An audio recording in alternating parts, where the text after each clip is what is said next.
tout ce qui, tout ce que vous allez dire pourrait être retenu comme nouveau. Donc, attention à ce que vous direz. Et à la modération, c'est Youssouf Binassé, voilà votre serviteur. Je suis enseignant à l'université Alassane Ouattara à Bouaké et actuellement, je suis en postdoc à l'université de Floride aux États-Unis. Notre invitée de ce jour, comme je le disais tout à l'heure, est Rose Isso. Elle est enseignante-chercheure à l'université Alassane Ouattara où elle travaille au département d'histoire.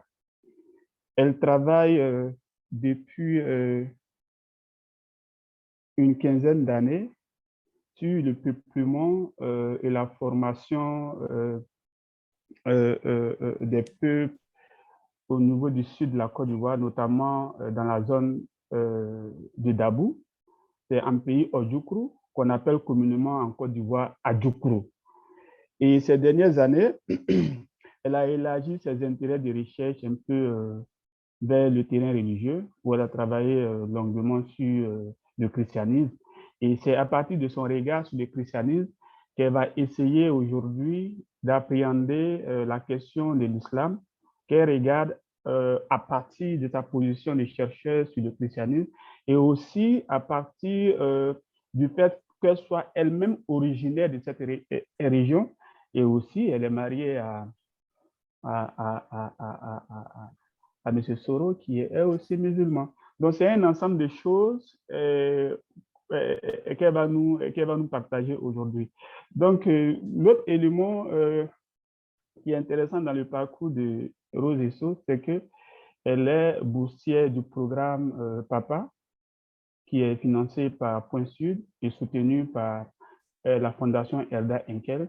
Et dans ce programme-là, elle travaille avec une équipe de 15 jeunes chercheurs qui sont répartis dans plusieurs pays d'Afrique de l'Ouest. Pour sa communication, comme je vous ai dit, ESSO aura 45 minutes et à la suite de sa présentation, on va ouvrir la question des échanges. Et si vous n'avez pas d'autres questions, je pense que ESSO, voilà, je sais que j'ai exagéré un peu, mais bon. Comme à ton habitude, donc. Voilà. Je me suis habituée à toi. Ok, merci beaucoup. Ok, d'accord. Pour pour ceux qui viennent de nous joindre, vous pouvez fermer vos micros, voilà, pour nous permettre de pouvoir suivre en toute tranquillité. Voilà.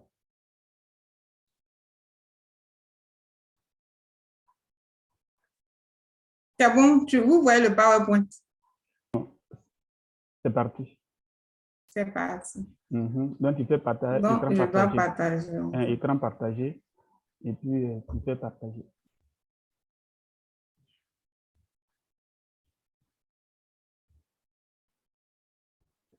C'est bon?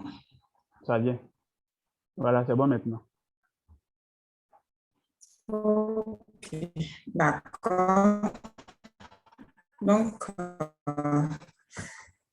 Tu peux merci mettre, à Binaté pour sa présentation. tu peux, voilà, Je voudrais, tu je peux, peux? ouais, tu peux masquer ton écran, tu vois. Tu peux enlever la vidéo, pardon. Voilà, D'accord. pour rendre fluide. Voilà, c'est bon.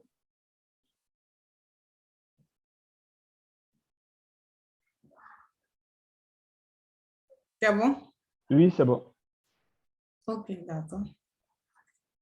Je voudrais, comme je le disais à l'entame de cette conférence, dire merci à la chaire Islam contemporain en Afrique de l'Ouest, à ses différents responsables, aux chercheurs associés à cette institution, à tous ceux et toutes celles qui sont connectés, à mes collègues, aux étudiants, à la dynamique équipe PAPA, à tous ces informateurs des différents villages que nous avons parcourus. Et le sujet la question qui nous réunit ce soir est la question de l'islam en pays Odjoukro, trajectoire et perception. Donc, en introduction,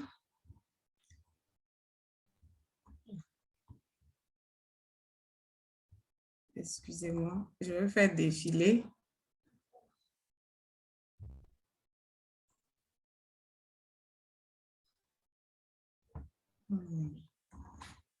Voilà.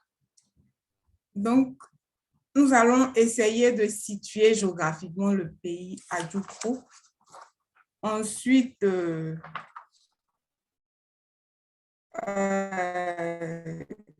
le peuplement et puis la religion. Donc, on pourra retenir que le pays Adjoukrou est situé au sud de la Côte d'Ivoire. Et ce pays-là correspond administrativement à la zone de Dabou. Et cet espace est encadré au sud par la ville de Jacquesville, à l'est par la ville de Bingerville et d'Anyama, à l'ouest par la ville de Grand Laou, au nord par la ville de Sikensi et d'Aboville. Et on pourrait également l'introduire dans la région des Grands Ponts. Donc, Dabou est le chef-lieu de la région des Grands Ponts et du tout nouveau district créé en 2021 des Grands Ponts. Donc, Dabou regorge une trentaine de villages et Dabou est occupé par les Odjoukrou. Et ces Odjoukrou-là sont scindés en deux parties qu'on appelle les Odjoukrou orientaux. En ce qui concerne le peuplement, il faut dire que le peuplement de cet espace est fait en vagues successives, notamment en 8 vagues successives.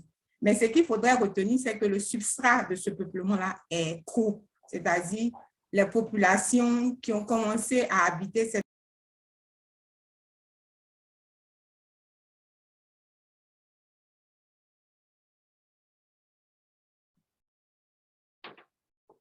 Il semblerait qu'on ait perdu professeur Esso. On a perdu Rose Esso pour un souci de connexion. Je pense qu'elle va nous revenir incessamment. J'essaie de la joindre.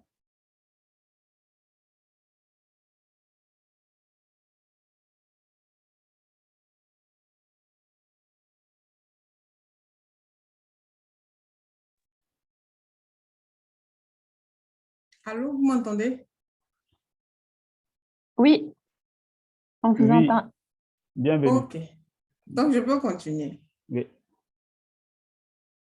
Je vais refaire le partage encore, c'est ça? Oui, c'est ça.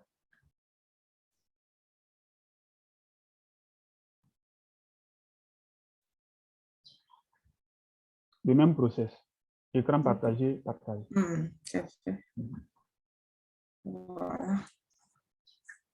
Donc, au niveau de la religion, il faut dire qu'il y a la religion qu'on appelle la religion traditionnelle Odjoukrou. Donc, les Odjoukrou ont connaissance d'un Dieu suprême qu'ils appellent Nyam. À celui du 19e siècle, on aura ce qu'on a appelé les religions du livre, notamment le christianisme et l'islam, qui entrent dans cet espace-là autour du 19e siècle. Pour l'islam, vers la fin du 19e siècle et pour le catholicisme et le christianisme, vers le dernier quart du 19e siècle. Voilà, donc, pour dire que ces deux religions que je nomme religions classiques vont entrer dans cet espace-là au même moment, mais pas par les mêmes canaux. Donc, l'islam entre et le christianisme entre par le biais de la colonisation sous les ordres des missions africaines, et puis l'islam entre par, je dirais, par le bas, par l'intermédiaire des commerçants sénégalais, Haoussa et autres, qui vont fréquenter ce marché-là. Donc, ce qui nous concerne, c'est l'islam. Et comme je le disais, l'islam dans cet espace rentre par le bas. Et la question ici, c'est de chercher à comprendre comment est-ce que l'islam arrive à pénétrer cet espace qui étaient, je dirais, à la limite christianisés, et qui étaient les acteurs de cette diffusion, comment cette diffusion s'est faite, et par rapport à la croyance, c'est-à-dire par rapport au christianisme, quelle est la perception par rapport aux croyances et à la culture locale, quelle perception les populations donc locales font de cet islam, de cette religion-là. Voici un peu, je dirais, les questions qui vont fonder notre...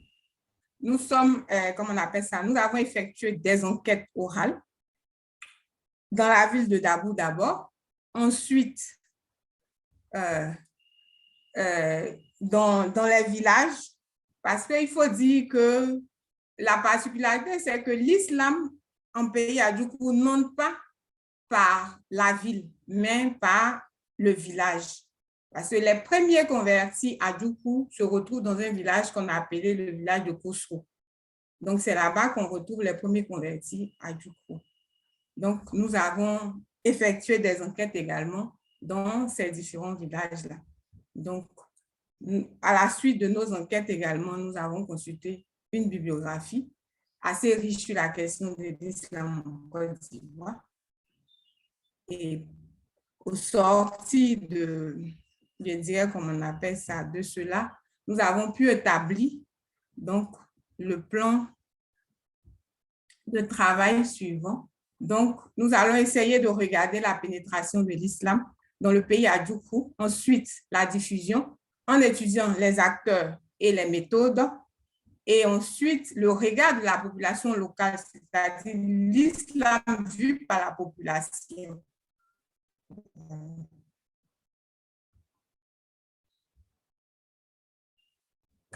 Donc, au niveau du contexte de la pénétration, il faut dire que le contexte également va jouer énormément. On a le contexte colonial, c'est-à-dire la conquête coloniale. C'est vrai qu'à partir de 1893, déjà, la Côte d'Ivoire devient colonie française. Mais tout l'espace ivoirien n'a pas été pacifié au même moment.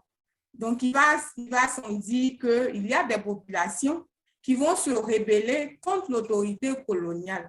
Et parmi ces populations-là, on va trouver des populations Adjoukou. Il faut dire que le pays Adjoukou a été pacifié définitivement autour des années 1919, parce qu'il y avait un bastion je dirais, comme on appelle ça, de résistants dans cette zone-là qui n'étaient pas d'accord avec la colonisation, et ils vont répondre de diverses manières à l'autorité française qui voulait s'installer. Donc, pour pacifier cet espace-là, les colons qui étaient en nombre inférieur vont faire appel .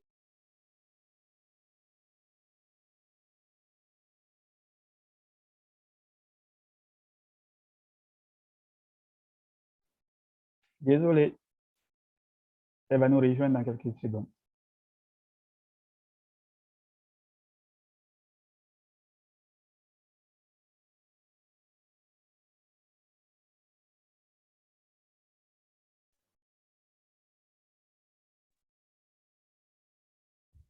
Oui, Rose, on te reçoit.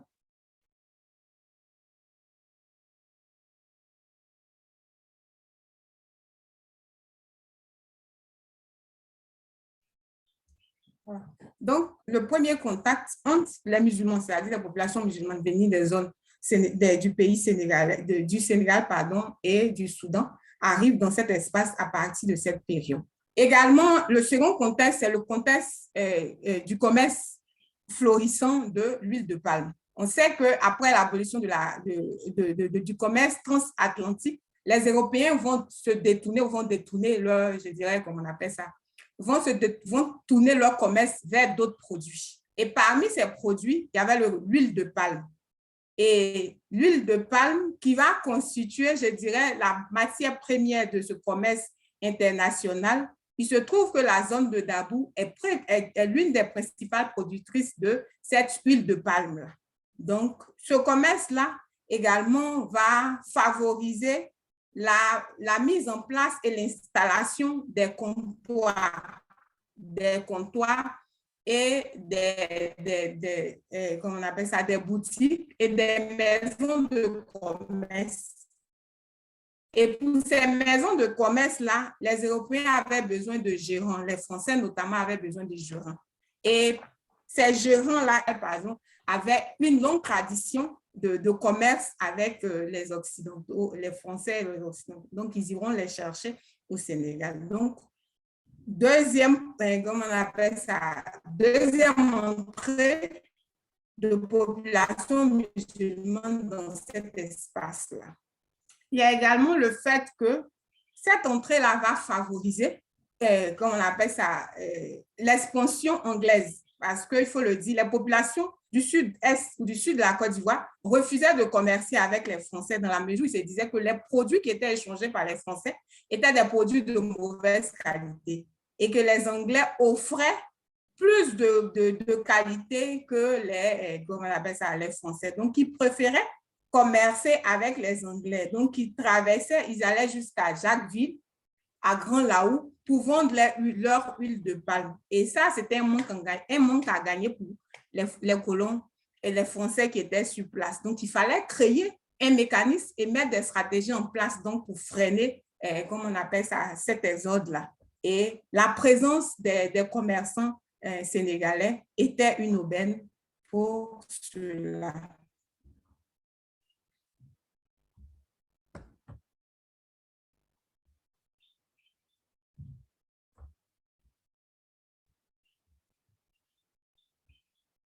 Et donc, après les différents contextes, le contexte colonial, le contexte économique, la nécessité de pérenniser un commerce colonial assez florissant et l'envie de freiner la concurrence anglaise sur les côtes ivoiriennes déjà occupées par les Français depuis 1893. Tous ces éléments-là vont permettre l'installation de populations musulmanes venues du Sénégal, du Niger, pardon, dans cet espace-là. Et en deux, la diffusion, au niveau de la diffusion, on verra qui sont les acteurs de l'expansion de cet islam dans l'espace et puis quelles étaient les méthodes qui étaient utilisées par cette communauté naissante-là. Bon, je n'arrive plus à faire passer mon PowerPoint. Je ne sais vraiment pas ce qui s'est passé. Voilà. Donc, je vais quand même continuer. Donc, au niveau des acteurs, il faut dire qu'on a les Sénégalais, les Nigériens, qui sont les Haoussa. Et puis, on a également un peu, comme on appelle ça, après les indépendants, je dirais, les... Oh, eso. Dans quoi tu t'es mis là?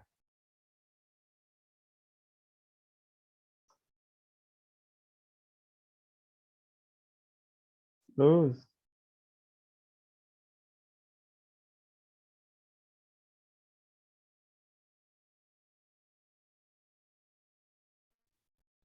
C'est terrible, hein, parce que là, chaque fois, ça va s'arrêter. Non, est-ce que tu... Donc, je reprends. Rose, est-ce que tu Oui. peux arrêter le partage d'écran et puis te focaliser carrément sur ta communication? Et puis par là aussi, tu peux activer ta vidéo.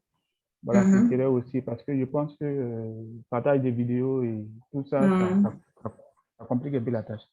Donc, j'arrête le partage et j'active la vidéo. Ouais, par exemple. OK. D'accord. Donc, tu mets démarrer ma vidéo. OK, voilà. D'accord. Voilà, donc je disais que au niveau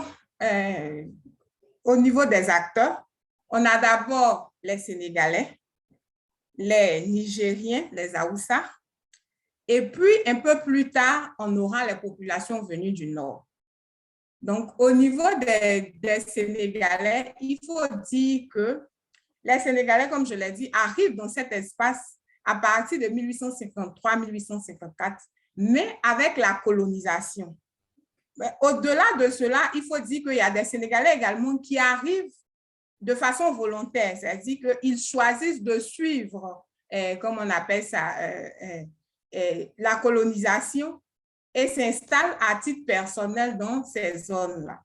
Donc, ces Sénégalais qui arrivent vont d'abord s'installer dans le village de Kosso. Il faut dire que c'était un village qui était un centre commercial. Et dans ce village-là, on avait un bac.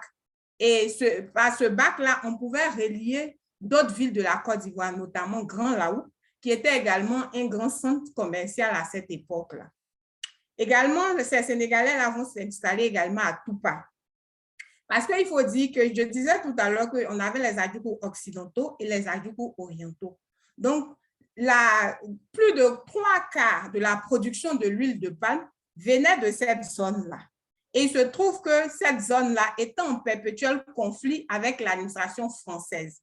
Du coup, toutes les populations de cette zone-là refusaient de vendre son huile aux maisons de commerce françaises qui étaient installées généralement à Dabou et préféraient vendre cette huile-là aux maisons de commerce installées à Toupa. Et puis, de là, ces produits-là vont transiter pour aller vers Grand Laou et puis peut-être, comment on appelle ça, atteindre les navires anglais. Donc, ces Sénégalais-là vont s'installer dans ces deux zones-là. Comme ils avaient, je dirais, comment on appelle ça, une tradition de commerçants, les Français leur faisaient entièrement confiance. Donc, les Français vont leur confier je dirais, comme on appelle ça, les factoreries et puis les sous-factoreries. Et eux-mêmes, ils vont créer des boutiques où ils seront des propriétaires de ces boutiques-là. Donc, ils vont s'installer dans ces deux zones-là. Les Haoussa, contrairement aux Sénégalais, eux vont s'installer dans la ville de Dabou. Donc, l'islamisation de cette ville-là va se faire généralement avec les Haoussa. Donc, les Haoussa s'installent à Dabou. Mais néanmoins, il y a des Haoussa qui étaient des colporteurs qui allaient de village en village pour vendre leurs produits et également vont participer donc elles vont être également des acteurs de cette diffusion-là. Et il faut dire que contrairement, comme on appelle ça, au christianisme, qui avait des stratégies de diffusion et d'implantation, l'islam n'avait pas de stratégie de diffusion et d'implantation. Donc, qu'est-ce qui va se passer? La méthode qui était utilisée généralement, c'était les mariages. Donc, les Sénégalais qui arrivent vont prendre femmes dans la population Adjoukou. Et ces femmes-là vont se convertir. Et les enfants qui naîtront de ces unions-là également se convertiront à l'islam. Donc, voici généralement la stratégie donc, qui était utilisée. En dehors de ça, il y a également le fait, les Adjoukou se sont rendus compte que les populations musulmanes qui arrivaient, sûrement parce qu'ils étaient en immigration, vivaient en symbiose. Ils étaient assez généreux et ils partageaient. Et la tradition orale raconte même qu'un musulman, un Sénégalais du nom de Hassan Thiam, payait par exemple les impôts quand le colon venait pour réclamer l'impôt, payait l'impôt de tout le village. Donc, cette manière, ces habitudes, cette manière de vivre va influencer énormément les populations Adjoukou qui vont donc se convertir à l'islam. Il y a également des besoins, je dirais, comme on appelle ça, sociaux, qui vont faire que les populations également vont se convertir. On a, par exemple, le témoignage comment on appelle ça, de l'ancien chef de Kossou qui avait perdu près d'une quinzaine d'enfants. Et il avait demandé à son ami musulman, mais comment est-ce qu'il fait pour que ses enfants puissent rester vivants? Et son ami lui a dit, mais c'est Dieu qui donne les enfants, donc prie Dieu, tu verras. Et quand il a commencé à prier, si c'est par magie ou par extraordinaire, les enfants qui ont suivi ne sont plus morts. Donc, ils se sont tous convertis donc, à l'islam. Donc, voici un peu, je dirais, les méthodes qui étaient utilisées pour, comment on appelle ça, par les musulmans pour Donc, ce n'était pas un prosélytisme, mais c'était, je dirais, comme on appelle ça, les conversions n'étaient pas forcées, il n'y avait pas de stratégie qui était mise en place, mais on était obligé, et comme on appelle ça, les pratiques quotidiennes ont fait que les populations se sont converties. Maintenant, quand comme on appelle ça, la communauté musulmane a commencé à s'agrandir, il fallait penser à des stratégies. Et donc, l'une des stratégies, c'était la création de la communauté musulmane du Sud. Et la communauté musulmane du Sud a été créée en 1966. Donc, cette communauté musulmane-là avait pour mission le développement de l'islam dans le pays Ojukwu et la formation je dirais, comme on appelle ça, des natifs ou des locaux. Parce qu'après, on va se rendre compte qu'il y a une question de leadership qui va, je dirais, comme on appelle ça, qui va surgir au sein de la communauté musulmane même. Parce qu'après, les populations venues du Nord estimaient qu'ils étaient plus musulmans que celles du Sud, c'est-à-dire les Adjoukrou étaient en réalité pour eux, n'étaient pas chrétiens, musulmans. Donc, il fallait confier les responsabilités de la communauté, généralement à ceux qui viennent du Nord, notamment les Odieneka. Donc, il va avoir, je dirais, comme on appelle ça, ce leadership-là. Donc, il a fallu que la communauté musulmane locale se forme, je dirais, comme on appelle ça, à l'islam, et puis pouvoir peut-être avoir des places d'imam ou de responsables de communauté. Donc, voici peut-être la stratégie la mieux peaufinée, mais ça, c'est après les indépendances, donc la mieux peaufinée pour comme on appelle ça, diffuser ou bien, comme on appelle ça, pour le développement de l'islam dans cette zone-là. Et pour finir, quel regard les populations, comme on appelle ça, les populations locales portaient sur cet islam? D'abord, il y a ce regard qui a été façonné par la colonisation. Parce que la colonisation avait deux regards sur l'islam. C'était d'abord, comme on appelle ça, l'islam comme un danger. Parce que la colonisation voyait dans l'islam une source de, je dirais, comme on appelle ça, de soulèvement des populations contre l'autorité coloniale. Et puis, il y a le regard d'alliés privilégiés. Donc, à un certain moment, on se rend compte que l'islam n'est pas forcément ce qu'on pense, mais qu'on pourrait tirer du bon dans cette religion-là. Donc, les regards à cette période-là sont identiques. C'est-à-dire que les populations voient en l'islam, je dirais qu'on appelle ça un danger. Un danger par rapport à quoi? Un danger par rapport à leurs croyances chrétiennes, parce qu'il faut dire que ce sont les populations chrétiennes qui se convertissaient à l'islam. Donc, du coup, l'islam devenait un danger pour eux. Un danger également, comme on appelle ça, un danger également parce que on se dit que ces populations musulmanes ne seront pas peut-être capables d'intégrer la culture locale. Donc, du coup, on perd du monde. Donc, ça devient dangereux. Mais à la longue, ils se rendront compte que, bien au contraire, la communauté musulmane pourrait être un allié. Allié dans la mesure où les populations musulmanes qui étaient des commerçants, par exemple, géraient toutes les activités économiques de cette zone-là. Donc, du coup, en dehors de ça, les populations chrétiennes, je m'en vais vous dire que les musulmans dans cette zone-là étaient appelés les marabouts. Voilà, ils étaient appelés des marabouts. Donc, les marabouts, c'est qui? Ce sont des personnes peut-être vers qui on va pour avoir des solutions. Donc, pour eux, ces populations-là étaient, je dirais, comme on appelle ça, des porteurs de solutions aux problèmes qu'ils avaient. Donc, ils avaient intérêt à ce que ces populations-là vivent dans cette zone-là. Donc, ils deviennent du coup des alliés. Mais ce qu'il faut retenir également, c'est qu'au fur et à mesure, ces regards-là vont changer. Elle dit les regards vont évoluer. Les regards vont évoluer dans la mesure où les populations, comme on appelle ça, à partir des indépendances, commencent à comprendre que il fallait qu'ils s'acceptent les uns les autres. C'est-à-dire que la religion, en réalité, ne devait pas être un élément de division pour eux, mais qu'au contraire, cela devait leur, comme on appelle ça, les rassembler et donc les regards vont changer. La preuve en est que quand vous interrogez un Adjoukou sur la question musulmane, ce qu'il dira, c'est qu'ils sont libres de pratiquer la religion qu'ils veulent. Et ce n'est pas parce qu'ils sont Adjoukou qu'ils ne peuvent pas être musulmans. Mais au début, c'était compliqué. Et même les Adjoukou, quand par exemple une femme dit qu'elle veut épouser un musulman, on se moquait de cette personne, on lui demandait donc, de tous les hommes, c'est un musulman que tu veux épouser. C'est un marabout que tu veux épouser.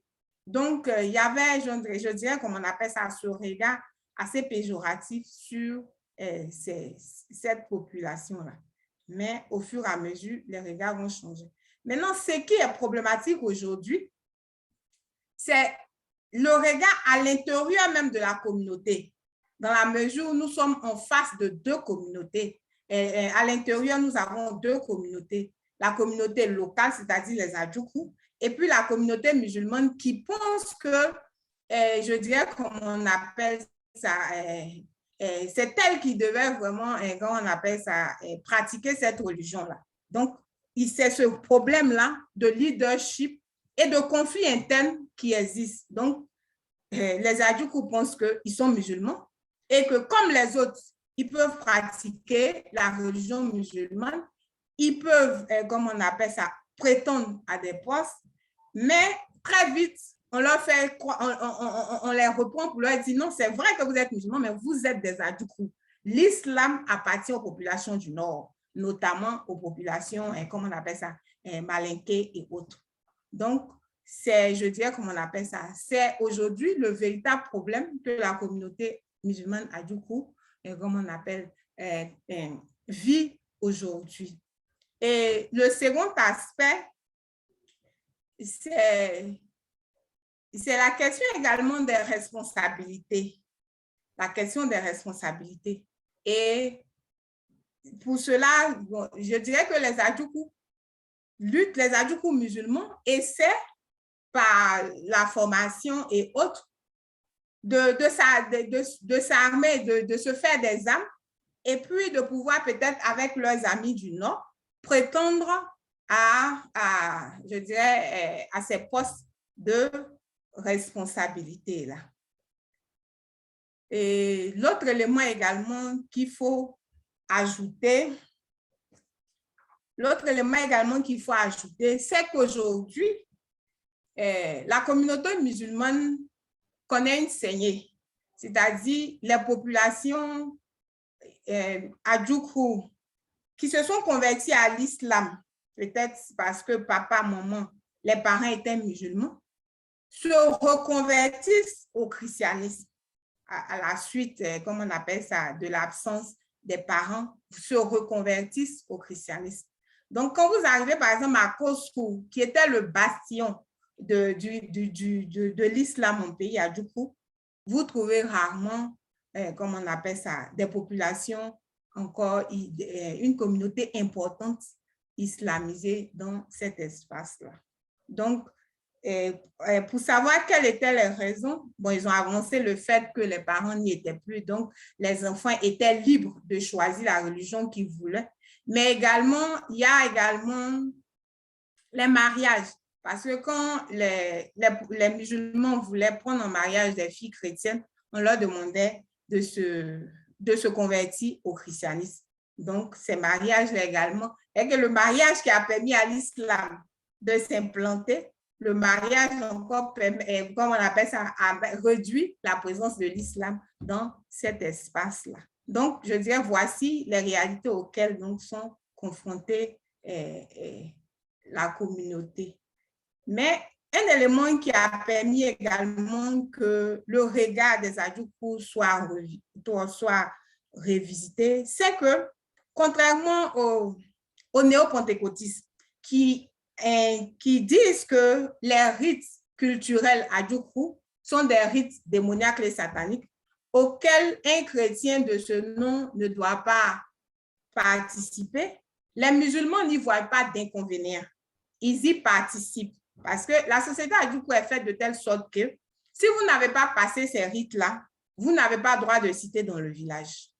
Donc, si vous n'avez pas passé ces rites-là, vous ne participez pas à l'organisation politique, vous ne participez pas à l'organisation sociale, vous ne participez pas à l'organisation économique de ce village-là. Donc, vous êtes relégué au rang d'enfant. Vous êtes relégué au rang d'enfant. Donc, les populations musulmanes pratiquent ces rites-là. Et nous leur avons demandé, mais quand il y a des éléments des rites qui ne vont pas avec votre religion, qu'est-ce que vous faites? Par exemple, il y a un de nos informateurs qui nous a dit, là où, parce que généralement les populations du Sud font leur rite avec beaucoup de boissons alcoolisées. Donc, là où il y a, par exemple, il faut boire de la boisson alcoolisée, tout le monde sait qu'ils sont musulmans, donc ils ne boiront pas cette boisson alcoolisée. On leur donnera soit de l'eau ou bien, comme on appelle ça, de la boisson sucrée, parce que tout le monde sait. Et quand ils sont en train de pratiquer le rite, qu'il est l'heure, par exemple, comment on appelle ça? Il est l'heure des prières, permission leur est donnée d'aller faire les prières et puis de revenir continuer donc le rite. Donc, tous ces assouplissements-là font que les regards ont véritablement changé, contrairement, comment on appelle ça, aux chrétiens pentecôtistes à Adjoukou. Donc, au-delà de cela, donc, il faut dire également que, comme on l'a dit, l'islam en pays Adjoukou donc arrive à la période de la colonisation. Mais cet islam-là n'arrive pas, je dirais, comme on appelle ça, la colonisation n'accompagne pas l'islam, ou l'islam n'accompagne pas la colonisation, je dirais, comme et ce fut le cas du christianisme. L'islam arrive comment on appelle ça, en utilisant les voies commerciales, c'est-à-dire que ce sont les commerçants sénégalais, Haoussa et autres qui arrivent, qui essaient donc par leur manière de vivre et par les mariages à intégrer ou à diffuser cet islam-là.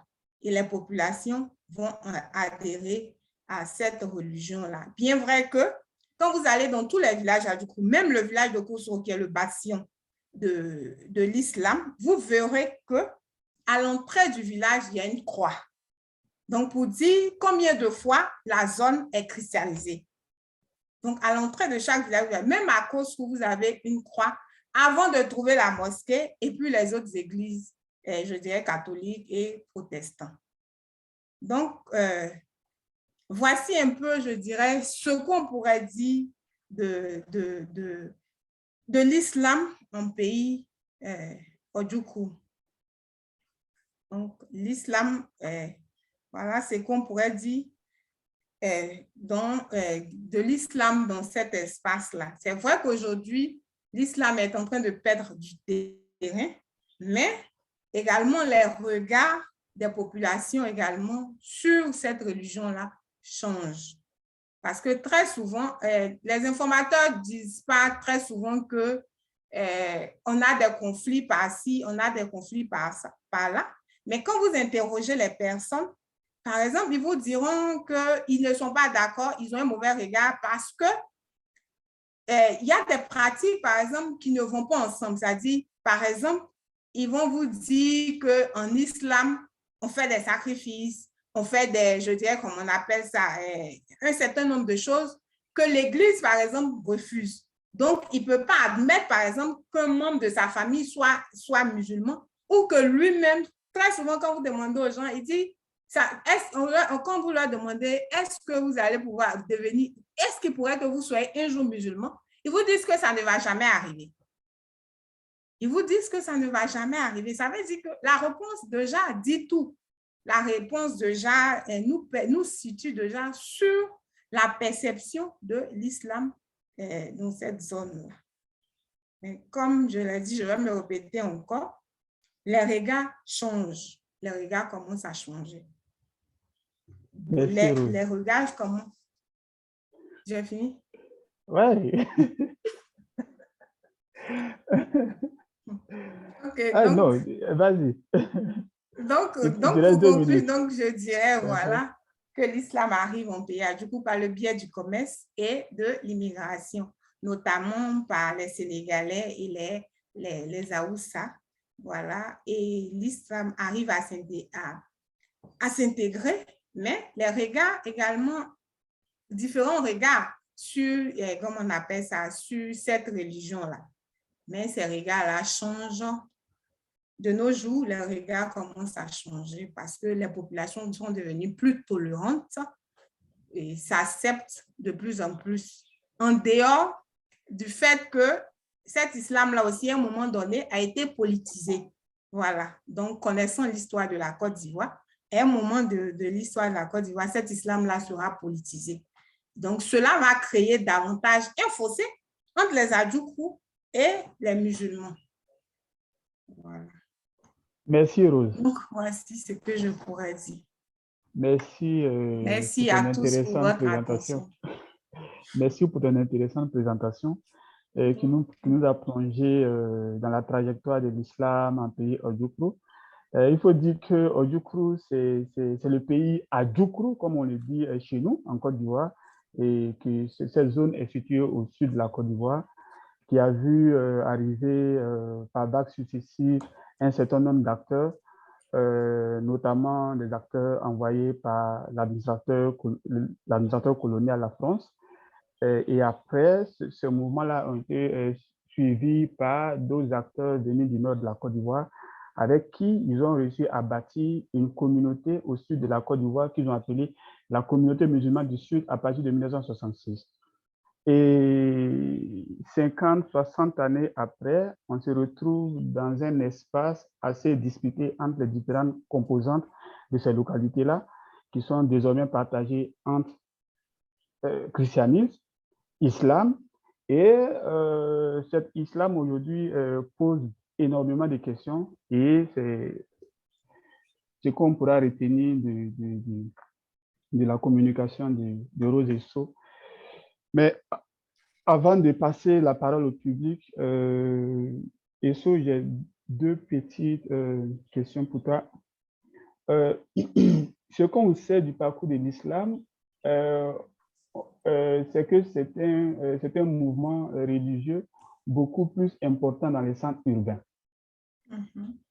Et dans ta communication, tu nous as dit que l'islam a fait son entrée dans les villages au niveau du pays Adjoukrou. J'aimerais bien savoir pourquoi. Maintenant, tu as terminé par le lien de l'islam dans cette zone avec la politique qui a été assez problématique dans le retour, en tout cas dans la mutation qui est observable aujourd'hui. Et moi, je me suis dit effectivement, est-ce que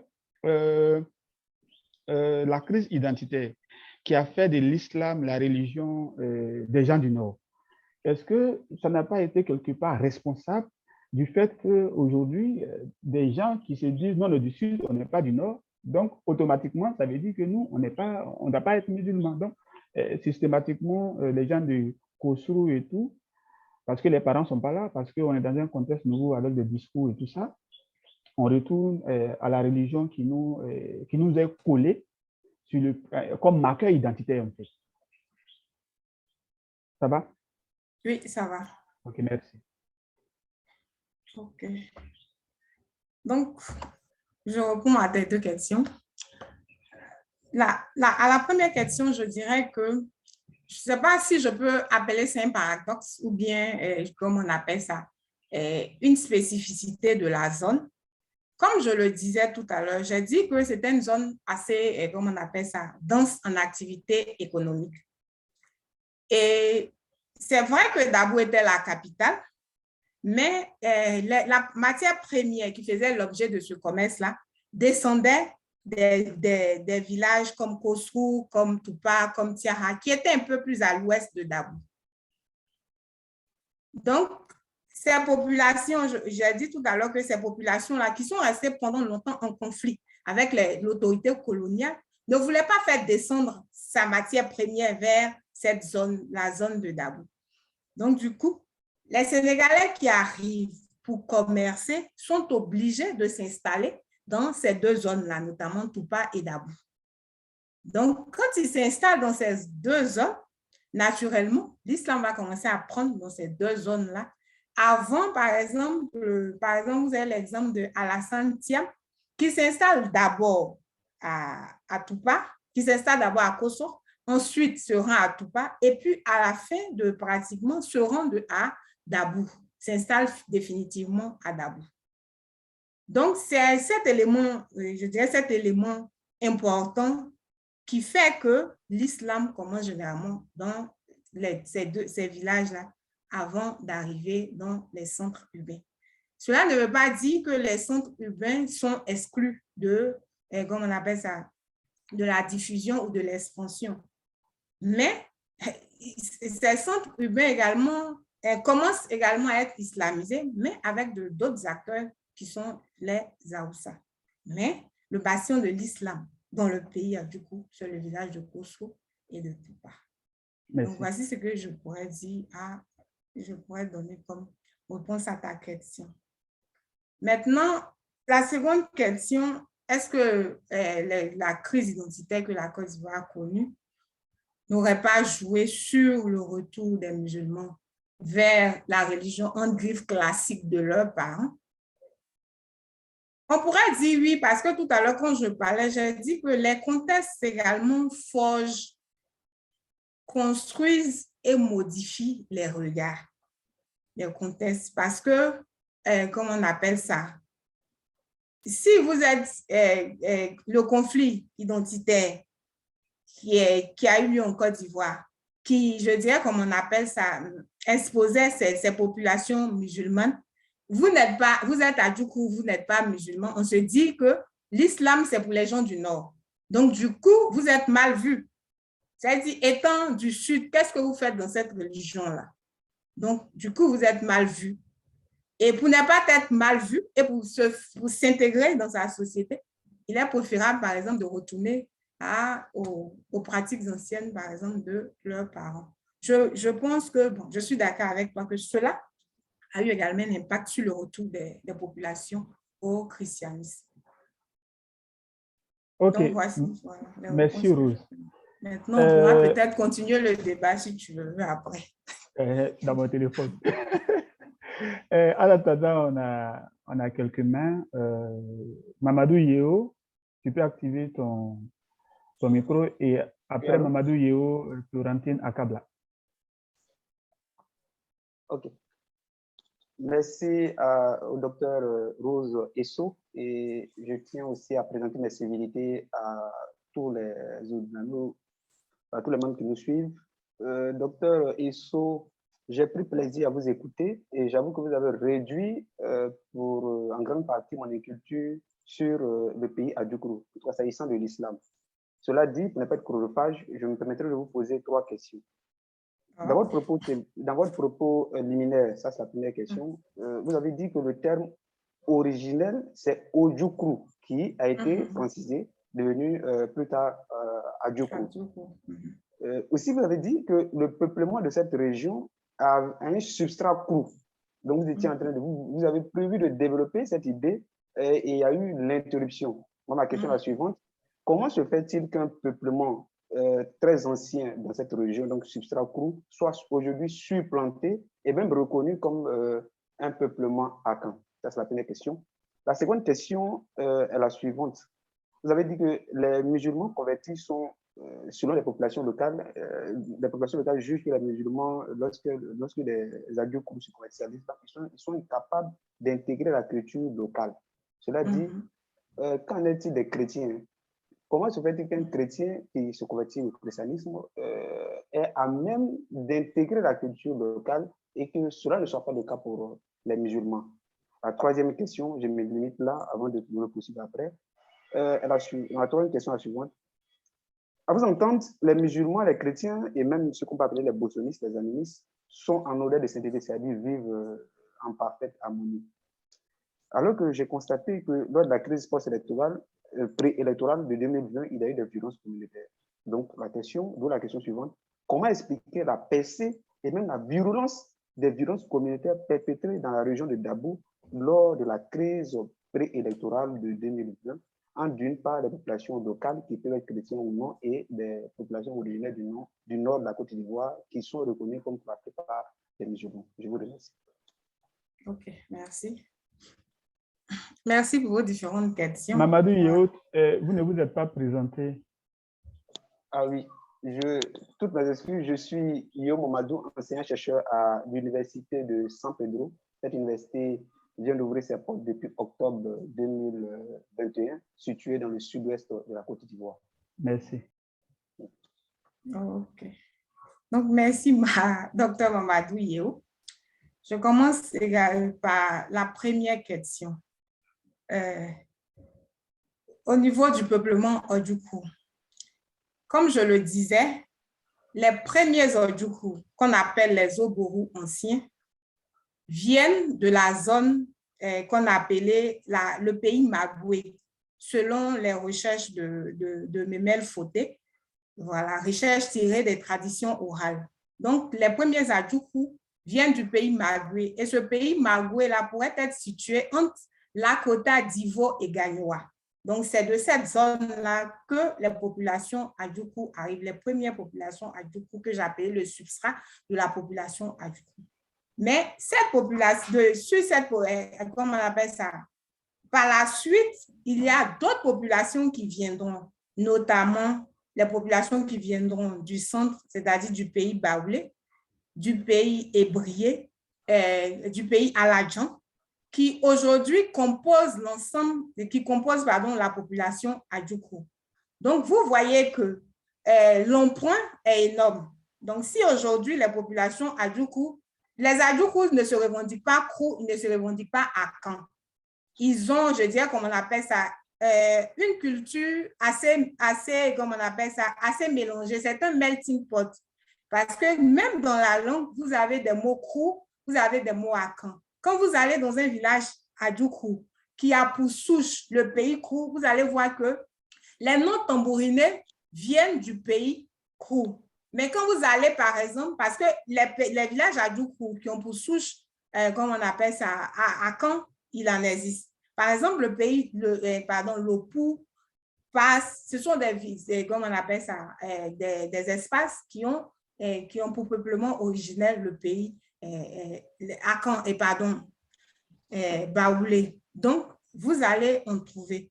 Mais je ne dirais pas que la culture Akan a supplanté la culture, comment on appelle ça, Krou. Dans la mesure où je vous prends un exemple rapidement, par exemple, la société Adjuku est une société patrilinéaire, normale parce qu'elle venait d'un système patrilinéaire. Mais aujourd'hui, la société Adjuku est bilinéaire. Pourquoi? Parce qu'elle a accepté d'intégrer dans son système de fonctionnement social les deux systèmes, c'est-à-dire patrilinéaire et matrilinéaire. Et c'est dû à quoi? C'est dû aux différents emprunts, notamment des populations venues de l'Est, du Sud et du Centre. Parce que quand vous demandez, par exemple, un Adjuku, pourquoi est-ce qu'ils ont adopté le système matrilinéaire, ils vous rapportent l'histoire d'Abla Poku. Alors que les premières populations Adjuku ne viennent pas du pays Akan. Donc, vous voyez un peu, comment on appelle ça, le melting pot qu'il y a eu. Maintenant, au niveau de la culture locale, je disais tout à l'heure que les chrétiens, par exemple, en pays Adjuku, les chrétiens catholiques, qui sont plus tolérants, pratiquent tous les rites initiatiques. Les Aris également le feront. Les méthodistes le pratiquent, mais avec des éléments qui laissent tomber. Mais les néo-pentecôtistes estiment que les rites sont des rites sataniques. Donc, du coup, ils ne pratiquent pas ces rites-là. Alors que les musulmans, je dis ça parce que l'islam, c'est vrai, et le catholicisme et le christianisme arrivent pratiquement dans la même période. Mais comme le christianisme est accompagné, comme on appelle ça, est soutenu par la colonisation, le christianisme arrive à s'implanter rapidement avec les méthodes et les stratégies que l'islam. Donc, des populations, par exemple, qui arrivent avant et qui arrivent à se faire accepter parce qu'ils épousent, bon, ils sont là, mais ils entrent ou ils continuent de pratiquer leur rite. Donc, ça, il est plus facile de les accepter en griffe que, comme on appelle ça, d'accepter des populations qui rejettent carrément ces pratiques comment on appelle ça, qui sont en réalité l'identité culturelle de cet espace-là et de ce peuple-là. Voilà. Donc, je ne dirais pas que les populations vivent en parfaite harmonie. Je vous ai dit que les regards changent au fur et à mesure. Les regards changent parce que les regards qu'on avait à la colonisation, ce n'est pas les mêmes regards qu'on a aujourd'hui. Les regards changent. Mais quand vous allez en enquête, vous savez que les populations savent ce que vous recherchez, mais ils ne vous diront pas. Maintenant, c'est à vous d'observer et de savoir en réalité ce qui se passe. Voilà. Par exemple, je vous rapporte un fait sur la question de la construction, par exemple, d'une université à Dabou. Qu'est-ce qui s'est passé? Les populations étaient prêtes pour que cette université-là puisse se construire. Mais les informations qui nous ont été rapportées nous ont dit d'abord que c'est le cardinal Yago, qui était le premier cardinal de la Côte d'Ivoire, qui venait du pays à Djoukou, qui aurait refusé que cette université-là soit construite à Dabou, parce que si l'université est construite, ça sera un élément de propagande de la religion musulmane. Mais quand on est parti auprès des informateurs, et ceux qui étaient dans le projet nous ont dit que c'était pas, peut-être que ça pourrait être un élément, mais l'élément fondamental, c'est que les populations du Nord qui se disaient être naturellement en griffe musulmans ont refusé que cette université-là soit construite à Dabou parce qu'ils estiment qu'une telle université devait être construite dans leur zone et non pas à Dabou, qui n'est pas une terre islamique, mais qui est une terre chrétienne. Donc, vous voyez déjà que il y a, je dirais, comme on appelle ça, en griffe des conflits. Mais on ne va pas vous rapporter ces conflits-là comme ça. Et au niveau de la crise post-électorale, quand vous les interrogez, ils vous disent carrément que ce n'est pas un conflit entre musulmans et chrétiens. C'est un conflit qui a été politisé, c'est-à-dire qu'on a voulu mettre les confessions religieuses, comme on appelle ça, face à face. Mais en réalité, ce n'était pas un conflit entre musulmans et chrétiens. C'est ce qu'ils vous diront. Mais tous nous savons qu'à un moment donné de l'histoire de notre pays, la religion a été fortement, comme on appelle ça, politisée. Voilà. Donc, voici, je dirais, un peu ce que je pourrais apporter comme élément de réponse à vos questions. Merci. D'accord, merci. Je vous remercie. Merci beaucoup. Merci, Rose. Florentine, voilà. Avant la question de Florentine, il faut préciser que l'université en question, c'était un complexe islamique qui avait obtenu un financement des institutions arabo-musulmanes et qui devait siéger dans la zone de Dabou. Mais finalement, c'était dans les années 80, mais finalement, le projet a été ajourné. Maintenant, pourquoi? Ce sont les deux éléments de réponse qu'elle a essayé de nous donner. Florentine? Merci beaucoup. Merci de me donner la parole. Je me présente brièvement, c'est Dr Ago Akabla Florentine. Je suis enseignante-chercheur à l'université Alassane Ouattara de Bouaké, Côte d'Ivoire. Je voulais commencer par dire merci à Madame Esso pour cet éclairage sur cette question de l'islam dans un territoire qui est connu pour son appartenance au christianisme. Mais en l'écoutant, il y a une question qui me vient à l'esprit. Je voulais un peu savoir quelle est la particularité de cet islam qui s'implante en pays à Djoukou. Est-ce que cette particularité a un impact sur la stabilité de la société à Djoukou en général? Donc, c'est ce que je voulais avoir quand même un éclairage sur ces différents éléments. Merci encore. OK. Merci, Dr. Ago, pour votre question. Bon, particularité de l'islam qui s'installe dans cet espace-là, si comme on appelle ça, c'est un islam qui est pratiqué d'abord par les Sénégalais, c'est-à-dire, je pense que c'est la Tidjania qui était pratiquée donc par ces Sénégalais-là. Donc, c'est cet islam-là qui va être véhiculé au sein vraiment de cette société-là. Maintenant, parlons, je dirais, comme on appelle ça, de véritables particularités, je à ma connaissance, je dirais qu'il n'y a pas de parti. Je ne vois pas de véritable particularité. Parce que peut-être la seule particularité, c'est que l'islam arrive avec le commerce et l'immigration. Mais ça, c'est une particularité pour toutes les zones, comme on appelle ça, zones forestières de la Côte d'Ivoire. L'islam dans les zones forestières de la Côte d'Ivoire, dans la majorité des cas, a suivi, comme on appelle ça, les voies commerciales. Donc, ce sont les commerçants musulmans qui arrivent, comme on appelle ça, à islamiser ces populations forestières qui généralement étaient chrétiennes ou animistes. Donc, je dirais ça comme ça. Maintenant, au niveau de l'impact. Impact sur quoi? Sur la culture, impact sur le mode de fonctionnement, impact sur l'environnement socio-politique. Je ne dirais pas que, peut-être qu'un impact sur l'environnement économique. Parce que généralement, ces populations musulmanes qui étaient de très grands commerçants, donc, vont intégrer tous les circuits commerciaux. Donc, ils vont intégrer tous les circuits commerciaux. Donc, les jeunes Adjoukou qui naissent et qui sont musulmans également vont, je dirais, s'adonner à ces activités économiques-là.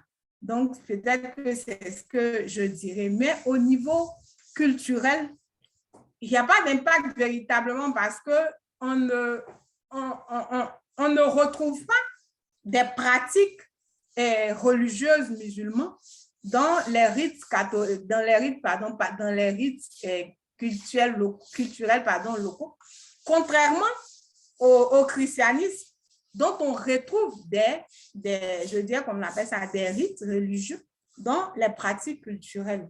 Donc, il n'y a véritablement pas d'influence au niveau culturel, dans la mesure où eux-mêmes ils intègrent déjà ce qui est sur place parce qu'ils ont compris qu'ils avaient besoin d'intégrer cette société parce que, par exemple, mon pays Adjoukou, si vous n'avez pas passé le rite initiatique, par exemple, de l'Ebeb, vous êtes considéré comme un sous-homme. Vous ne prenez pas part aux assemblées du village, vous n'avez pas droit de citer. Donc, à la limite, vous n'êtes plus Adjoukou. Donc, le village, même à la limite, vous rejette. Donc, ayant compris cette position, ils vont le faire, ils vont l'intégrer.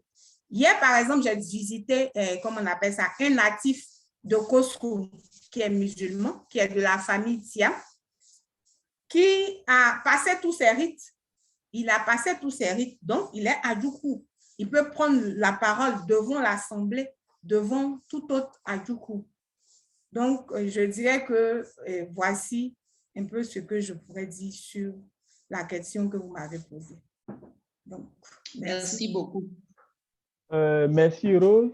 Tout à l'heure, tu as parlé de Thiam et je pense qu'il est avec nous. Voilà. Ah, okay. Il est connecté depuis le début et il n'est pas identifié, il est identifié PC. Donc, il t'écoute depuis. Donc, Madame Kwasi, pour compléter, pour apporter un élément additif à ce que Esso a dit, la particularité de l'islam dans cette zone, je pourrais dire, comme à cette période de l'histoire de la religion musulmane, les musulmans de cette zone, à la base, étaient malékites. Voilà. Maintenant, les Sénégalais qui sont venus dans ces zones-là étaient en majorité des gens venus comme des tirailleurs, venus aider l'administration coloniale pour pacifier la zone, puisque la zone était sous tension et les populations locales étaient difficiles à soumettre. Donc, l'administration s'est fait accompagner par des Sénégalais, enfin, par des populations en provenance du Sénégal pour pacifier la zone. Et c'est après les démobilisations qu'ils se sont installés définitivement. Et il n'y a pas que Dabou, ça commence dans la zone de Tiassalé, ça passe à Dabou et ça continue jusqu'à Grand Bassam. Et si vous voulez, l'islamisation de la Côte d'Ivoire, à partir du sud, a été portée réellement par ces populations d'origine sénégalaise et nigérienne, qu'elle cite notamment les Haoussa, les Haoussa. Maintenant, moi, la question que je pose, puisqu'ils ne sont pas venus tous par la même, enfin, dans le même, le fait qu'ils ne soient pas venus dans le même contexte, dans le même programme, Parce que les Sénégalais, ils sont venus dans un contingent comme des pacificateurs. Contrairement aux Haoussa, qui sont venus en tant que des colporteurs, comme tu l'as dit. Maintenant, les voies empruntées par les colporteurs étaient identiques aux voies empruntées par les musulmans du nord de la Côte d'Ivoire. Maintenant, comment se fait-il que les Haoussa qui découvrent, enfin, les Haoussa arrivent avant les musulmans ivoiriens qui, eux, ils sont du nord de la Côte d'Ivoire? Je n'arrive pas à comprendre ça encore. Comment les Haoussa arrivent dans ces zones avant les populations d'Odiéné, par exemple? Comment ils arrivent dans ces zones avant les populations de Bondougou, par exemple? Comment ils arrivent dans ces zones avant les populations de Séguéla, qui sont beaucoup plus proches de la côte, comparées à toutes ces populations? Mais il faut aussi remarquer que les Haoussa, il y avait déjà un groupement pendant la période précoloniale, tout le long de la zone allant de Bondoukou jusqu'à Katiola et jusqu'à Marabadiassa, si vous voulez. Et les familles qu'on appelle Touré tout le long de cette voie-là, jusqu'à Bondoukou, sont constituées en majorité des personnes d'origine Haoussa. Et si vous partez à Bondoukou, il y a un quartier qu'on appelle Malagasso. Malagasso, voilà, si vous décortiquez sur le plan sémantique, vous allez trouver du maraka dedans. Et du coup, ça peut ramener à cette communauté à la base. Donc, voilà quelques éléments, Madame Kwasi, voilà, pour étayer le propos de Rose. Question? Je ne vois pas de main.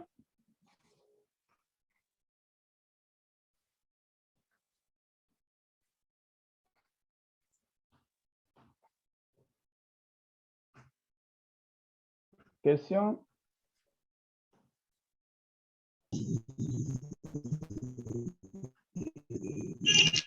Ok, Faber et après Faber, Brungora. Voilà. Merci Issouf et merci à Rose. Bonsoir à tout le monde.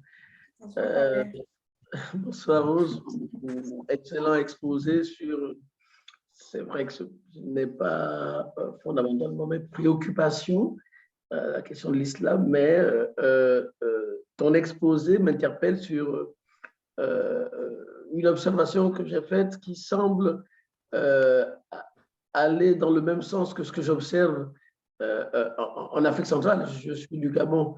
Donc,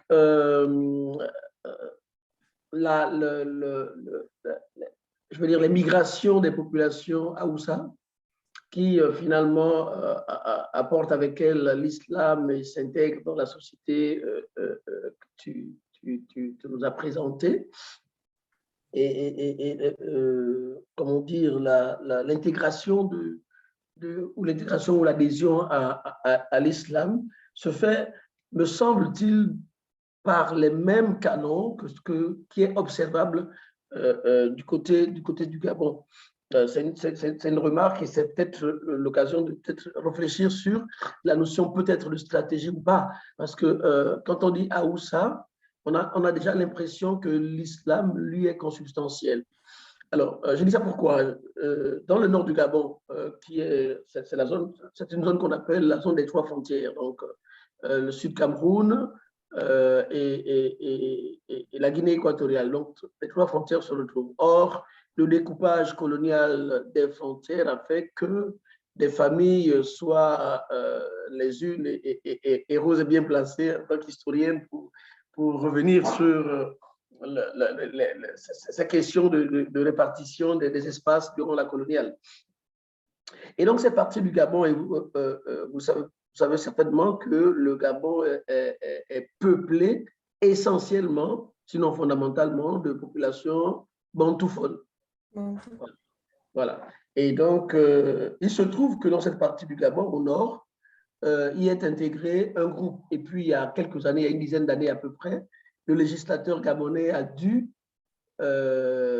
prendre une loi pour faire que la Haussa devienne une langue partie intégrante de la République gabonaise. Alors, J'en parle pourquoi? Eh bien, parce que je vois que les itinéraires semblent être les mêmes, parce qu'on dit que ces Aoussa viennent du nord, un peu plus du nord, donc du Cameroun et plus encore au nord Cameroun, donc Nigeria et tout le reste. Donc, ils arrivent et ils s'installent sur la longue durée au Gabon, notamment dans le Haut-Lentem. Haut-Lentem, c'est la province septentrionale du Gabon. Alors, la singularité avec ce peuple, Aoussa au Gabon, avant la date, avant leur intégration dans comment dire, l'espace ethnique du Gabon, était que c'était des commerçants, des musulmans, comme je viens de le dire, mais qui se faisaient remarquer par la séparation. Donc, ils sont arrivés au Gabon, ils ont eu des terres, ils pratiquent le commerce et l'élevage, mais ils vivent comme cloisonnés. Et leurs filles n'ont pas le droit d'épouser ce qu'ils appellent les autres, tandis que leurs fils pourraient épouser. Et cette province a une singularité, j'ai oublié de vous le dire, c'est qu'elle est mono-ethnique. C'est des populations du Fang, on ne parle que du Fang. D'accord? Et ces populations qui ont finalement commercé avec les Aoussa, sur la durée, ont finalement eu des enfants avec ceux-ci. De très rares cas ont montré l'inverse. Donc, les Fangs n'ont pas eu d'enfants avec les Aoussa, mais les fils des Aoussa, avec les filles Aoussa, autant pour moi, mais les fils Aoussa ont eu des fils avec les Fangs. Et donc, ça a commencé à faire un peu désordre, entre guillemets, bien sûr, je peux dire, des remous dans la province. Et je crois qu'avant son départ, le fin président a dû prendre une décision pour que le législateur gabonais fasse de cette ethnie Aoussa, comment dire, une ethnie à part entière du Gabon. Alors, donc, ma remarque, c'est laquelle? Est-ce qu'il n'y a pas ici, dans cette manière de le faire, c'est vrai que vous avez dit que chez les Adjokou, ils ont intégré les pratiques rituelles des populations, des autochtones en arrivant, ce qui est plutôt le contraire dans le nord Gabon. Mais il y a eu quand même une diffusion de la culture Aoussa, entre guillemets, donc je veux dire de l'islam, puisque ceux-ci, leurs fils avaient le droit de prendre femme chez les femmes, mais les fils de Fang n'avaient pas le droit de prendre femme chez les Aoussa. Et donc, c'est un peu ça. Est-ce qu'il n'y a pas derrière une sorte de stratégie d'islamisation qu'accompagne le commerce, enfin la migration et le commerce entretenu par ces Aoussa? Donc, c'est une réflexion que j'ai eue en écoutant ton exposé. Merci. Merci, Fabien. Je pense que peut-être qu'on pourrait pousser loin la réflexion également. Mais ce qu'il faut retenir, c'est que dans le pays Adjokou, ce n'est pas les premiers Sénégalais ou les Aoussa ou les populations du Nord qui arrivent, qui intègrent la culture locale. Je dirais c'est la génération d'après, parce que quand par exemple un Thiam ou bien un Sédi ou un Cissé ou un Touré arrive, il prend femme dans on appelle ça un pays Adjokou, il fera des enfants. Donc, ces enfants, automatiquement, vont se convertir à l'islam. Mais comme dans le système Adjokou, c'est le matriarcat, les enfants appartiennent donc à la femme. Donc, ces enfants auront une classe d'âge. Ces enfants vont intégrer les différents rites, comme on appelle ça, les différents rites Adjokou. Et l'autre particularité également, c'est que les Aoussa et les Sénégalais qui arrivent apprennent à parler l'Adjokou. C'est vrai qu'ils vont parler le Wolof, ou bien ils vont parler, je dirais, comme on appelle ça, l'Aoussa, mais ils apprennent à parler le Wolof. Et vous verrez, par exemple, des Sénégalais qui s'expriment très bien en Adjokou, comme s'ils étaient des Adjokou. C'est-à-dire, tant qu'on ne vous dit pas son nom, ou bien tant que vous ne faites pas attention à l'accent, vous ne saurez pas que, et comme on appelle ça, il n'est pas Adjokou. Donc, je dirais qu'ils ont su, je dirais, s'intégrer dans la société, ils ont su vraiment se faire une place. C'est vrai qu'ils avaient tendance à vivre en communauté. C'est tout à fait normal. Quand vous êtes en migration, vous avez envie de vous retrouver pour partager un ensemble de valeurs qui vous sont propres. Mais au-delà de cela, ils étaient intégrés dans la société. Du coup, je vous ai parlé de leur générosité. Il y en a même qui décidaient, par exemple, de payer l'impôt de capitation ou l'impôt de colonisation pour ces populations, dans la mesure où c'était eux qui avaient les grands moyens parce qu'ils avaient intégré le commerce qui se faisait. Donc, voici quelques éléments que je pourrais apporter. Mais on pourrait peut-être pousser la réflexion plus loin pour voir un peu si cette manière de vivre en communauté n'aurait pas impacté la société elle-même. Merci. Merci, Rose.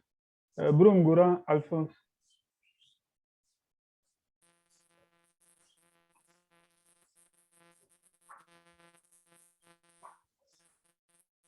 On ne t'entend pas. On n'entend pas.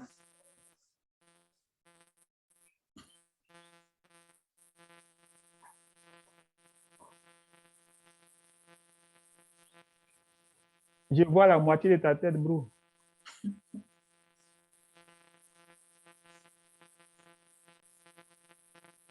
OK. En attendant que Alphonse Brou règle ses problèmes techniques,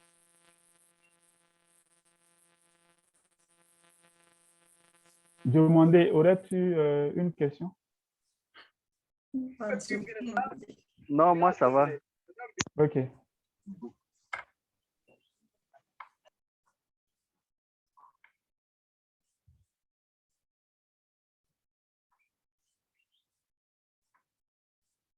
Brou? Bah, si ça ne passe pas, est-ce que tu peux écrire dans le chat? Là, on va lire ta question.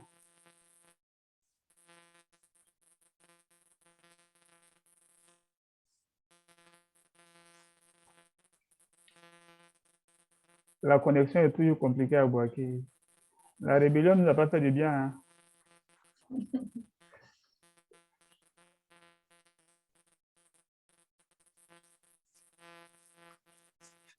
Oui, Brou.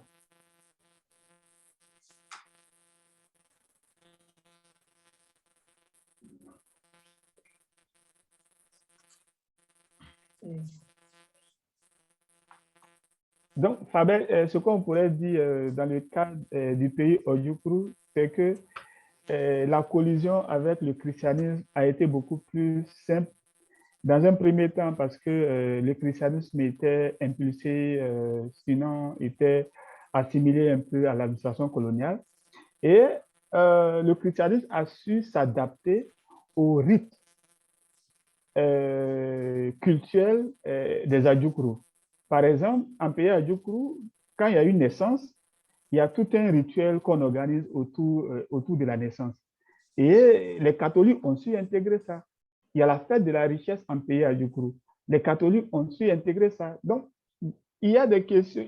Le catholicisme a réussi à s'adapter à la réalité des peuples trouvés sur place. Et vous allez voir que le christianisme, on ne pourrait pas lui donner une trajectoire uniforme en partant du pays Ojukru jusqu'en pays Baoulé. Vous allez voir que selon les cultures, le christianisme, notamment l'Église catholique, a su adapter ses stratégies, ses rites en fonction des cultures des peuples qu'elle a trouvés. Et ce qui n'a pas été dans une bonne partie du cas des musulmans, qui au départ, musulmans malékites, il y a eu des conflits entre ceux qui se disaient, nous on est du Nord, c'est notre pays, donc c'est nous on doit avoir l'autorité en termes de responsabilité religieuse, comparé à ceux qui ont une certaine origine ouest-africaine. Et à partir des années 60, avec l'arrivée de toute cette vague de diplômés des pays arabo-musulmans, qui sont venus ajouter à cette crise qui existait une nouvelle crise de compétences et de vision en matière de religion. Donc, je pense que l'islam, sur ce côté-là, est traversé par beaucoup plus de courants qui constituent déjà des éléments de tension en interne comparé au christianisme, pris dans le sens de l'Église catholique, où les différences sont quand même assez contenues. Ça peut porter sur un prêtre qui est assez, tu vois, le style, ça peut dire la hiérarchie, mais il reste catholique. Les protestants ont un peu inquiété les catholiques, mais dans l'ensemble, je pense qu'ils ont su s'adapter aux populations qu'ils ont trouvées dans ces zones-là, comparé à l'islam. Brou? Ce qu'il faut retenir également, c'est que cette zone-là est plus protestante que catholique. Bien que les catholiques soient arrivés avant les protestants et qu'ils aient, par exemple, le soutien de l'administration française. Mais elle est plus protestante que catholique. Donc, voici.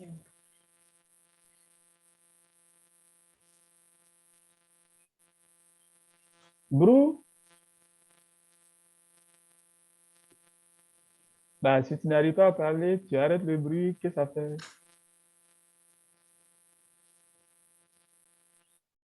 Voilà.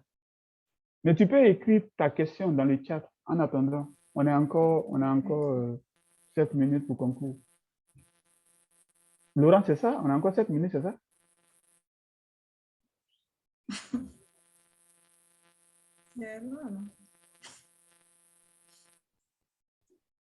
Ok. S'il n'y a plus d'autres questions, ça veut dire que Madame Rose Esso a répondu avec satisfaction à toutes vos préoccupations. Nous lui disons merci pour cet essai parce que, comme je vous ai dit à l'introduction, elle ne travaille pas à la base sur l'islam. Non, c'est nous, on l'a entraîné sur ce terrain-là pour qu'elle nous donne un regard de quelqu'un qui travaille sur la zone et quelqu'un qui est originaire de cette zone et qui travaille sur d'autres sujets dans la même zone. Donc, c'est un regard un peu décentré qui nous intéresse, nous, et qui va permettre, moi-même je l'encourage, et il faut continuer, il y a tellement de leçons à tirer dans ce que tu as dit. Il y a Sénégalais, il y a Aoussa, c'est super intéressant, il faut qu'on sache davantage comment, après que les parents soient décédés, les gens de Kosrou se retirent de l'islam pour aller vers le christianisme. Tu vois, c'est trop simple de dire c'est parce que les parents sont décédés, alors qu'à l'intérieur, il y a d'autres éléments. L'Église catholique a été la première à s'installer. Après, l'Église Harris est venue. Mais aujourd'hui, la tendance est que les protestants sont en majorité. Est-ce que les différentes tensions sur le plan politique que le pays a traversé et tout ça, est-ce que tout ça y est pour quelque chose? Parce que je me rappelle, dans les années 2000, le fait que le couple Gbagbo ait basculé dans le protestantisme, ça fait que le protestantisme aussi a gagné en puissance dans les pays, dans les zones du Sud qui étaient beaucoup plus favorables à Laurent Gbagbo. Est-ce qu'il n'y a pas tous ces éléments d'interrogation qui pourraient quand même davantage enrichir? Pendant longtemps, les attentions étaient focalisées sur le nord de la Côte d'Ivoire comme porte d'entrée de l'islam, zone de forte présence de l'islam. Et je pense qu'au Sud, il y a encore de la matière, il y a encore des éléments qui pourraient davantage enrichir la production sur ces questions-là. Et je te remercie au nom de Marie-Nathalie, qui est en congé maladie. Et au nom de l'ICAO, je te dis merci pour ta participation. On espère te retrouver l'année prochaine avec un autre sujet en lien avec le religieux dans cette zone, surtout sur l'islam, dont il ne laisse pas la faire. Et ceux qui sont là, qui s'intéresseraient aussi à cette zone, voilà, ils peuvent s'y aventurer. ISO est là, elle peut vous accompagner. Donc, le prochain rendez-vous, c'est avec François Wassouni. Il est de l'Université de Maroua au Cameroun. Ce sera le 25 mai. Sa présentation va porter sur les écoles coraniques dans le contexte de la crise sécuritaire de Boko Haram. Donc, merci les amis. Bonne soirée, les 18h chez vous. Moi, je vais continuer à mon déjeuner parce que mon pain, il est déposé, il n'avait pas encore fini. En tout cas, merci beaucoup et à bientôt. Merci. Merci. Merci, à bientôt. À bientôt. Okay.